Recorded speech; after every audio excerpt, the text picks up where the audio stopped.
বন্ধুরা আজকে আমি বানাচ্ছি পনির পসিন্দা। পনির পসিন্দা বানাতে দেখেন আমি 200 গ্রামের একটা পনির নিয়ে নিয়েছি। এটা গরুর দুধের বানানো, ঘোষ দিয়ে গেছে আমাদের বাড়িতে যে দুধ দেয়, ঘোষের গরুর দুধের। আচ্ছা, পনিরটা আমি এখন কেটে নিচ্ছি।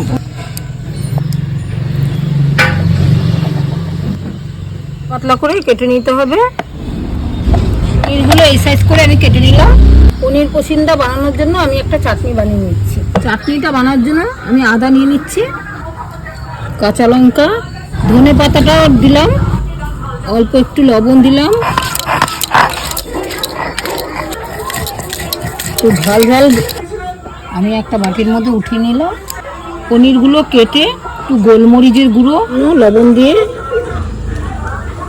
এবার আমি ব্যাটারটা বানিয়ে নিচ্ছি। কর্নফ্লাওয়ার নিলাম, একটু চালের গুঁড়ো নিলাম, বেসন, পরিমাণ মতন লবণ নিলাম, অল্প করে বেকিং সোডা, উপর দিয়ে কালো জিরে দিলাম, গোলমরিচের গুঁড়োও দিয়ে দিলাম।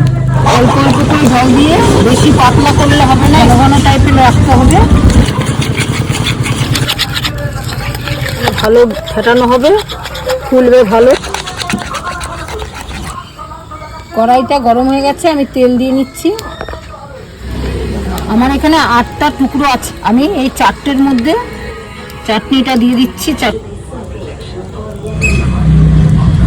এবার আমি এই একটা একটা করে টুকরো, এই টুকরোগুলোর উপরে চাপিয়ে দিচ্ছি। এখন গরম হয়ে গেছে, এবার আমি এই একটা একটা করে এইভাবে আমি মাখিয়ে তেলের মধ্যে দিয়ে দিচ্ছি।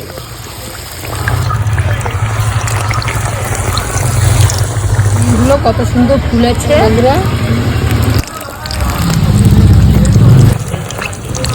আমাদের পনিরগুলো একটু বড় বড় পিস করে কাটা হয়ে গেছে।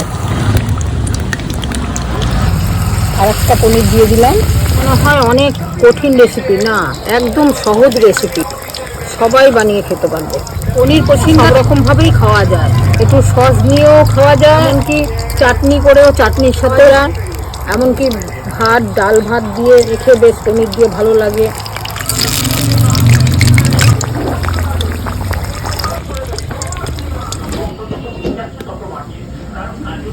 দেখুন বন্ধুরা, আমার পনির পসিন্দাগুলো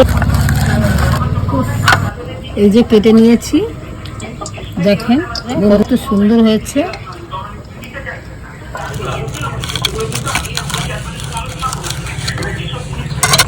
দেখেন বন্ধুরা কত সুন্দর। এটা হলো পনির পসিন্দা।